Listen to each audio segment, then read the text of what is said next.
राहुल गांधी अभी विदेश गए और अमेरिका में उन्होंने कहा कि भारत में प्रेस की आजादी संकट में है। भारत में प्रेस की आजादी लगातार कम होती जा रही है। जो भी प्रेस में आपकी आलोचना करता है उसके बुरे दिन शुरू हो जाते हैं। आप आईएनबी मिनिस्टर हैं, क्या आप मानते हैं कि प्रेस और मीडिया की आजादी कम हुई है और आप प्रेस का गला घोंट रहे हैं? मैं हंस ही सकता हूं। ये इंदिरा गांधी जी का इमरजेंसी का समय नहीं है कि किसी की नसबंदी कर दो तो पत्रकारों को जेल में डाल दो, विपक्ष के नेताओं को जेल में डाल दो। ये इमरजेंसी का काल नहीं है, वो इंदिरा गांधी जी का कांग्रेस का समय था। और ये जो विदेशों में जाके कहते हैं कि 80 के दशक में देश में और उत्तर प्रदेश में दलितों के खिलाफ अत्याचार हुए, तो मैं राहुल गांधी जी को याद कराता हूं कि राजीव गांधी जी उस समय देश के प्रधानमंत्री थे और उत्तर प्रदेश में भी कांग्रेस की सरकार थी। तो इसका मतलब आपकी सरकारों ने दलितों के खिलाफ, अनुसूचित जाति के खिलाफ अत्याचार किया।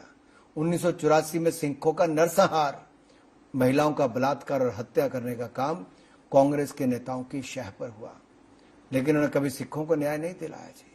भारत जोड़ो यात्रा को आप फ्लॉप कहेंगे या हिट कहेंगे? मैं किसी को कोई नंबर, कोई हिट या फ्लॉप कहने नहीं आया। उनका एक प्रयास है, लोकतंत्र में हर किसी को प्रयास करने चाहिए। लेकिन मैं इतना जरूर कहूंगा, जब आप भारत जोड़ने की बात तो दूर, आप तो भारत को बदनाम करने की और तोड़ने की बात करते हैं। पर राहुल जी आपसे 4 साल बड़े हैं। आपको ऐसा लगता है हाल के दिनों में उनमें थोड़ी मैच्योरिटी आई है? भारत जोड़ो यात्रा के दौरान इतना उन्होंने दुनिया को देखा तो थोड़ा आप मैच्योर हुए हैं। देखिए, मैं किसी को सर्टिफिकेट देने वाला नहीं, और सर्टिफिकेट कोई दे भी देगा और अगले दिन वो क्या बयान देने वाले हैं, क्या आप कोई प्रेडिक्ट कर सकते हैं? वो अपने राजनीतिक लाभ के लिए देश को कभी भी बदनाम कर सकते हैं जी। वो तो जब चीन अतिक्रमण करने का प्रयास कर रहा था और हमारे सेना के जवानों ने मुंह तोड़ जवाब दिया, ये उस समय चीन के अधिकारियों के साथ बंद कमरे में सीक्रेट मीटिंग कर रहे थे। क्या कर रहे थे? ये अपने सेना के जवानों को अपमानित करते हैं। और जब 26/11 का हमला हुआ तब ये बिल्कुल मूक दर्शक बन के बैठे थे। अब मैं वापस आपकी रणनीति पर आता हूं। आपकी जो सारी उपलब्धि हैं बीजेपी की और सरकार की, वो सब मोदी जी के इर्द गिर्द घूमती हैं।